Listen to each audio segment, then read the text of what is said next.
What's up, everybody? Welcome back to the channel. Wasn't expecting to make this video today, but it just kind of happened that way. We were just going to do a basic brake job on this Tacoma, and then you can see how rusty these rotors are. The calipers are stuck in here, or the pistons are stuck, I should say. I've already changed the driver's side. You can see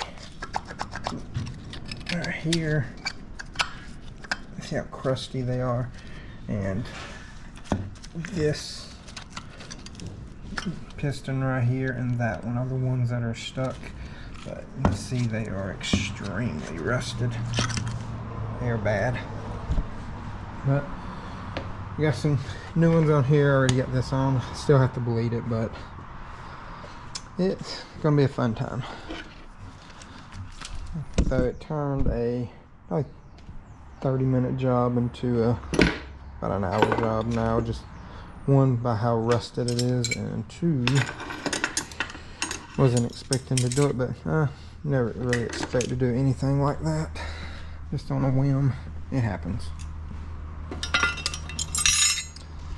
So first thing we're gonna do, we're gonna start off by removing this little 12mm. Trying to get it on there one-handed. So,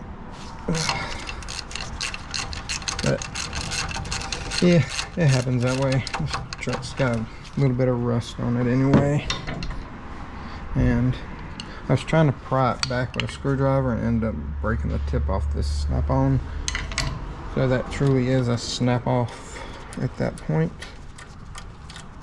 Gamma. But this little 12mm hold that on. It's probably stuck in the socket for right now. Once you do that, just pop that out. And now there is a 10mm right here.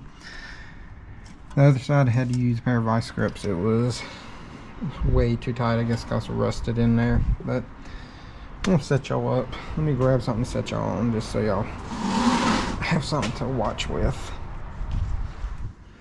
Okay, kind of get y'all set up pretty good. I'm gonna try this flare nut right socket or wrench. Ooh. Wow, that one came off, thank God. They are super tight. Like I said, it's due to all the rust. I know that much. You typically don't see all this down here in the south. I did live in New York for a little bit and saw what it can do. And you really don't want to heat up these, because it ain't good to heat up brake fluid. Come on. This thing's gonna be a pain. Now this broke loose, I can just use a regular wrench.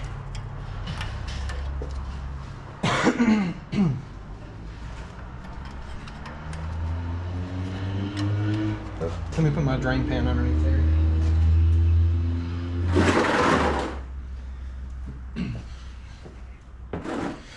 Alright, drain pan is under there. But the reason we take this off to give us some mobility after we take the line out. Now if yours is corroded and you need to replace it, it ain't too bad. There we go. And now we're going to need a 17. Using a big boy right here. I don't know how tight these are, especially with them being rusted. Oh yeah.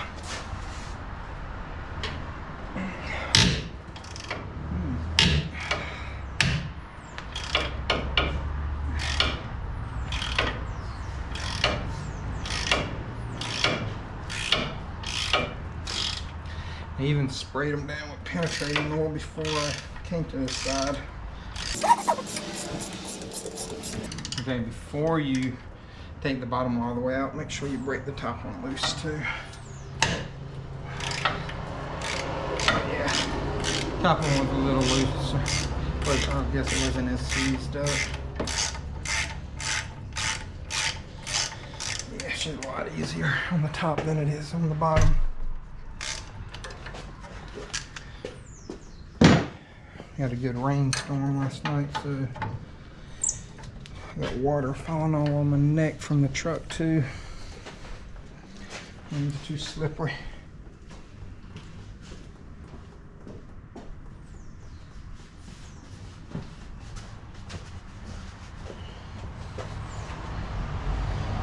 And yes, there's a left and a right on these. She's getting tight again. I'll show you all the part numbers in a minute. Boy, she don't want to come off of there. It's getting loose and tight, loose and tight. I hate when they do that.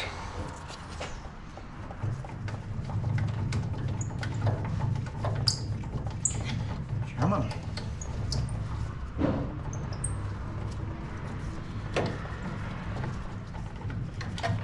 There. Got one out.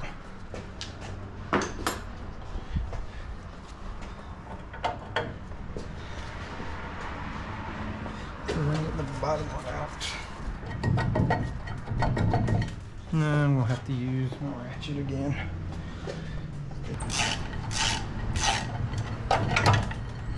Just hang on to it when it comes out.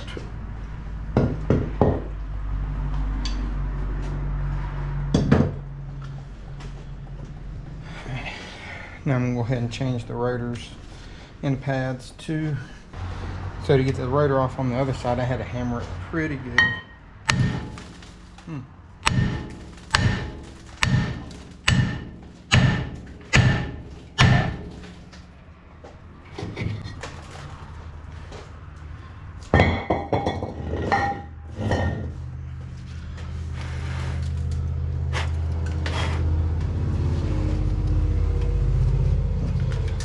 Dust shield is falling apart. Look at that.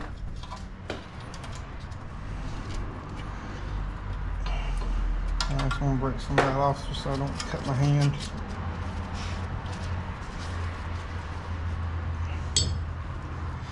Checked the wheel bearing before I took the tire off and it felt fine. So I always do that whenever I go into a really rusty car.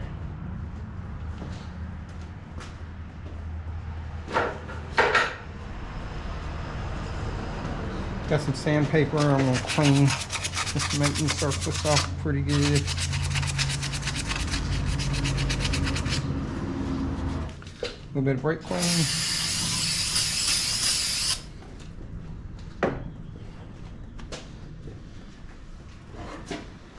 We already cleaned off our rotor. Make sure you clean them off before you install them. They do have packing grease on them.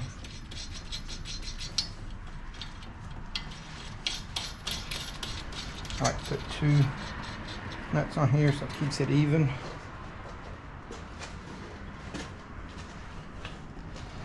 Here is our new caliper. Make sure I'm showing you right there.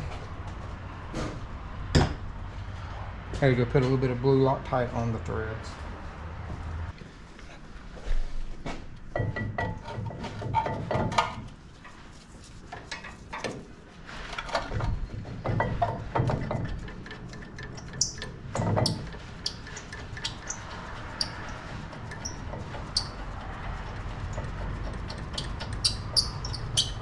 Got the top one started.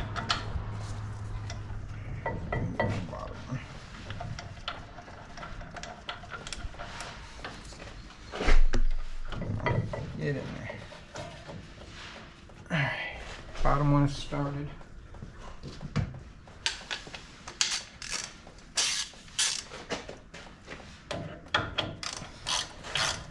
I'm just going to run these down.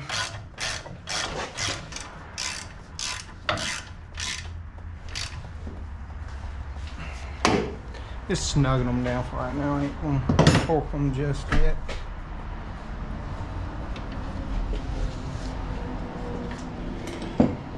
Start your brake line.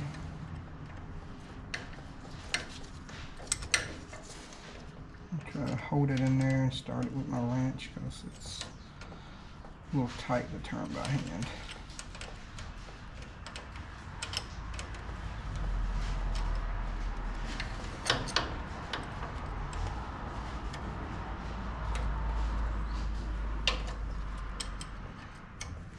Get started now.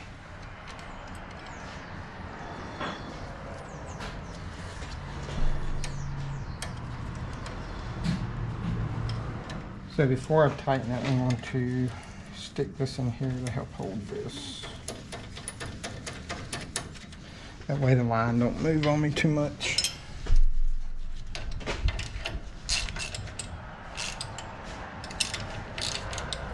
Off there.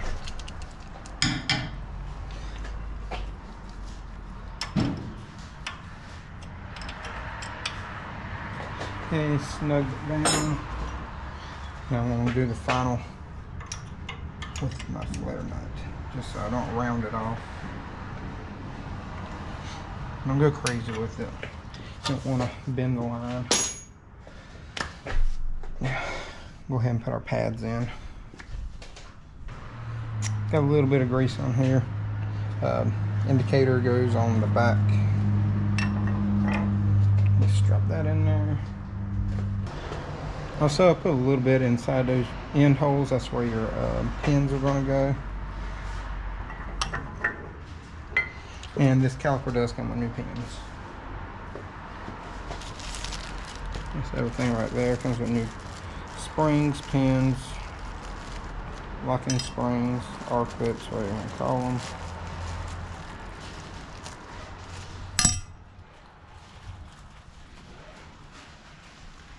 Come on, get for the bag.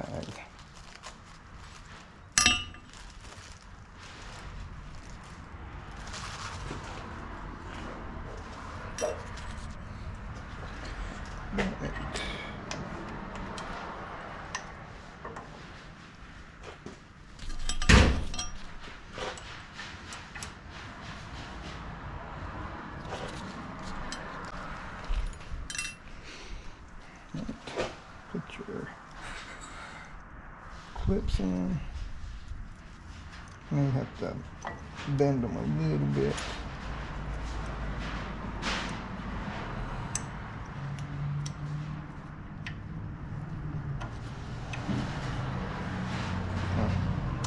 Might have we put it in right too.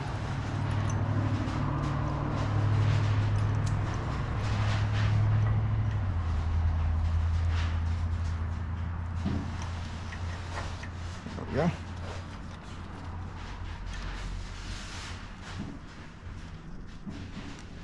Okay. When you put them in, make sure the little right angle pieces go into the holder spots.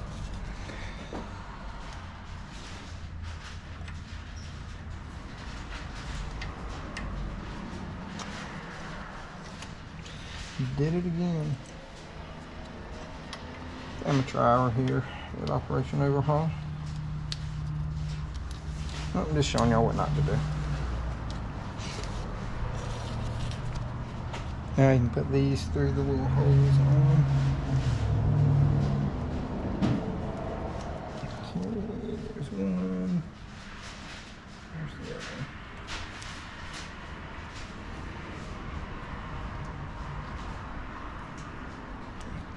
one. 1, 2. There we go. Now.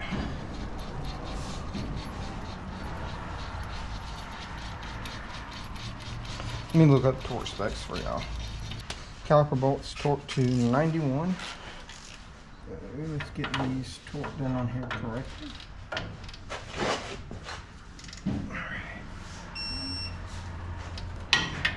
One,